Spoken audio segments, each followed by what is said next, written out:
Hi friends.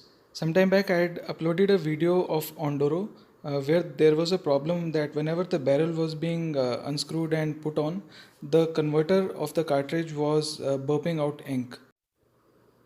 So taking up the problem in a endoscopic surgeon's way, I used a small endoscope which we generally use for our practice, and another tool which we generally use for micro ear surgery is crocodile forceps.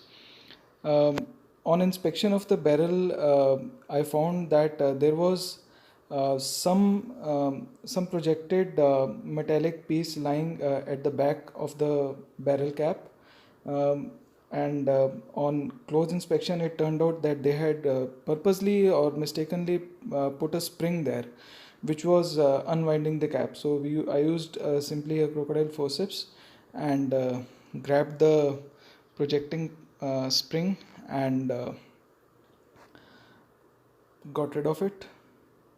So this basically solved my problem. Now I think that this should not be there. I don't know whether it was made purposely, but then this was the issue which was causing the converter to rotate while the barrel was being screwed. So job done. That was how I troubleshoot.